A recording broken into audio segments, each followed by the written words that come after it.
नमस्कार, मैं रवि कुमार पांडे। आप देख रहे हैं तरंग 24 न्यूज़। आप लोगों के साथ हम लगातार खबरों से जुड़े रहते हैं जो आप लोगों को अपडेट करा रहे हैं। आज कलेक्ट्रेट चौक पर, अम्बेडकर चौक पर आप लोगों को देखने को मिल रहा है कि यहाँ पर NSUI अध्यक्ष दीपक मिश्रा के द्वारा एक धरना प्रदर्शन किया जा रहा है।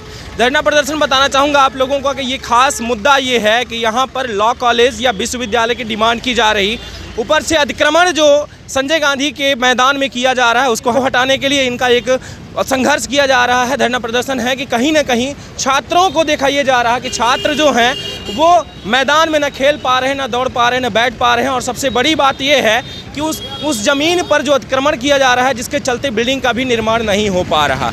आइए जानते हैं कि आखिर में उनका मुख्य उद्देश्य क्या है और क्या क्या रीज़न है धरना प्रदर्शन बैठने का, और जानेंगे कि किस तरीके से धरना प्रदर्शन कब तक रहेगा, पूरा मैटर जानेंगे। आइए जानते हैं दीपक मिश्रा जी से कि आखिर में धरना प्रदर्शन किस लिए हो रहा, कितने बजे तक रहेगा, क्या इसका मुख्य उद्देश्य है। बताएं कि आप धरना प्रदर्शन क्यों कर रहे हैं। देखिए, NSUI जो छात्र संगठन सीधी जिले की इकाई काफ़ी समय से छात्रों के हितों की लड़ाई लड़ती रही है, और कई बार आप लोगों ने भी देखा है कि पहले भी मैंने ज्ञापन के माध्यम से, प्रदर्शन के माध्यम से जिला प्रशासन को कई बार इस चीज़ के लिए निवेदन किया, चेताया है कि सीधी में जो छात्र हर साल, आपको बता दूं कि हर वर्ष सीधी जिले से 12वीं की कक्षा उत्तीर्ण करके हज़ारों छात्र जो है तो बाहर कॉलेजों में एडमिशन लेने के लिए भटकते हैं जी। क्या सीधी जिले में यह स्थिति है कि जहाँ 3 भाजपा के विधायक, 2 सांसद हों, उस ज़िले में एक विधि महाविद्यालय और एक PG महाविद्यालय के लिए छात्रों को आज आंदोलन करना पड़ेगा? जी, बिल्कुल सही कह रहे हैं। जब 15 से 20 साल के शासनकाल में इनकी सत्ता शासन है और इतनी संख्या में ये लोग हैं, तो आज तक इन्होंने किसी भी तरीके की बातों को लेकर के कभी विधानसभा में एक बार भी आवाज़ नहीं उठाई। कि यदि उठाई है आवाज़, यदि विधि महाविद्यालय एक और PG महाविद्यालय को लेकर के इन्होंने विधानसभा में अगर प्रश्नकाल में बात रखी हो, तो उसका आज तक किसी तरीके से क्यों कार्यवाही नहीं हुई किसी तरीके की? नहीं, तो आप ये बताइए कि इन्होंने अगर मांग किया होता तो ये धरना प्रदर्शन आप नहीं करते। बिल्कुल। और सबसे बड़ी बात ये है कि जो आप लॉ कॉलेज की बात कर रहे थे, आप ये बताइए कि उसमें क्या लगता है कि क्या इन सभी चीज़ों पर आपके धरना प्रदर्शन करने से कुछ असर पड़ेगा, होगा? देखिए, बिल्कुल होगा। शुरुआत तो करनी पड़ती है ना इंसान को। हम शुरुआत करेंगे, हक की लड़ाई लड़ेंगे, और अभी तो सिर्फ ये शुरुआत है। अब तो लड़ाई आर पार की चालू हो गई है। NSUI छात्रों के हितों को लेकर के विधि महाविद्यालय, एक और स्नातकोत्तर PG महाविद्यालय, और जो है तो ये संजय गांधी महाविद्यालय की जो करोड़ों रुपए की ज़मीन है, जो सीधी के रसूखदारों द्वारा अवैध रूप से कब्जा की जा रही लगातार, इसको हम मुक्त कराएंगे। सीधी का अग्रणी महाविद्यालय, इतना बड़ा महाविद्यालय है, स्वशासी महाविद्यालय है। आपको बता दूं, यहाँ पर कई वर्षों से कोई रेगुलर प्राचार्य नहीं आया, कोई नियमित प्राचार्य नहीं है। जिसको मन होता है, जो खास होते हैं यहाँ पे, उनको प्रभारी प्राचार्य का दायित्व दे दिया जाता है। जो पढ़ाने के अलावा कुछ नहीं जानते हैं, प्रशासन को संभालना नहीं जानते हैं, उनको आप प्रभारी प्राचार्य दे रहे हो। वो किस तरीके से हैंडल कर पाएंगे? वो पढ़ाएंगे या तो आपको प्रशासन को संभालेंगे कॉलेज के?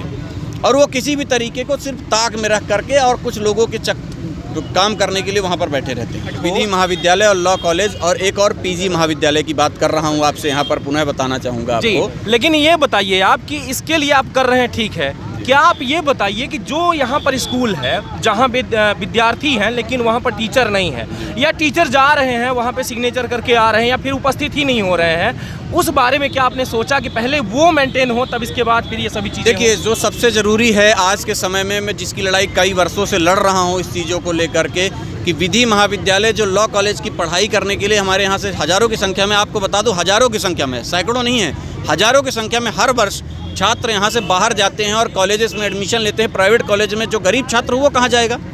क्या गरीब छात्र को हक नहीं है कि लॉ कॉलेज की पढ़ाई कर ले, लॉ की जानकारी ले ले, कम से कम विधि की जानकारी, कानून की जानकारी ले ले, और वो किसी की मदद कर सके? नहीं, मेरा सवाल ये था कि यहाँ पर जो अभी विद्यालय चल रही हैं, तो क्या आपको नहीं लगता कि वहाँ पे भी टीचर की व्यवस्था होनी चाहिए? मैं इसके लिए भी बिल्कुल व्यवस्थित रूप से, पहले भी हमने इस चीज़ को ज्ञापन दे दिया है कि जिस जगहों पर स्कूलों में और महाविद्यालयों में प्रोफेसरों की कमी है, टीचरों की कमी है, वहाँ पूरी की जाए। लेकिन आपको बता दूं कि मध्य प्रदेश सरकार और ये जो जिम्मेदार व्यक्ति हैं जिला प्रशासन के, ये किसी तरीके से किसी भी प्रकार का कोई भी उत्तरदायित्व तो नहीं निभाना चाहते हैं। ये कुंभकर्णी नींद में अभी भी सो रहे हैं, और इन्हीं को जगाने के लिए आज NSUI ने धरना प्रदर्शन चालू किया। अगर आज हमारी मांगें नहीं पूरी होती हैं तो हम आगे और बड़ा आंदोलन करेंगे। हम आगे हो सकता है तो भूख हड़ताल पे भी बैठेंगे। छात्रों के हित के लिए अगर मुझे जान भी अपनी देनी पड़ी तो मैं अपनी जान भी न्यौछावर करके जाऊंगा, लेकिन छात्र हित के लिए मैं सर्वोपरि हमेशा सेवा में लगा रहूंगा। आखिर ये कितने बजे तक आपका धरना प्रदर्शन रहेगा? देखिए, अभी तो बैठे हैं और बैठेंगे ही जब तक हमारी मांगों के लिए कोई आश्वस्त नहीं करता, हमारी मांगों पर उचित कार्यवाही नहीं होती, तब तक हम बैठेंगे आज धरना प्रदर्शन में। बिल्कुल, इसमें कोई बाउंडेशन नहीं है समय लिमिट का। यदि नहीं आता जिला प्रशासन तो फिर आगे और चलता रहेगा, उसमें कोई संभावना है। इस धरना प्रदर्शन पर अगर कोई आश्वासन देने नहीं पहुंचा तो आप क्या करेंगे? अगर कोई आश्वासन नहीं देता है, जिला प्रशासन अभी भी कुंभकर्णी नींद से नहीं सोता, तो हम आगे और आंदोलन को अपने बढ़ा देंगे। धन्यवाद। जैसे कि आप लोगों ने देखा ये चीज़ें कि यहाँ पर जो चल रहा है वो एक छात्रों के लिए डिमांड की जा रही, सीधी के लिए डिमांड किया जा रहा है कि यहाँ पर विधि कॉलेज, लॉ कॉलेज अगर हो जाएगी तो सभी को एक रोज़गार मिलेगा, हमें एक नॉलेज मिलेगा। जो बिछड़ा हुआ सीधी है वो कहीं ना कहीं आगे बढ़ेगा। सबसे बड़ा उद्देश्य जो इनका ये है तो ये है कि सीधी का जो है विकास हो। अगर अपना विकास होगा, ग्रामीण का विकास होगा, सीधी का विकास होगा, राज्य का विकास होगा तो देश का विकास होगा। लगातार आप बने रहें तरंग 24 न्यूज़ पर ऐसी खास खबरों के लिए। अभी तक आप देख रहे थे तरंग 24 न्यूज़ में रवि कुमार पांडे, कैमरामैन राकेश वर्मा के साथ। नमस्कार, जय हिंद।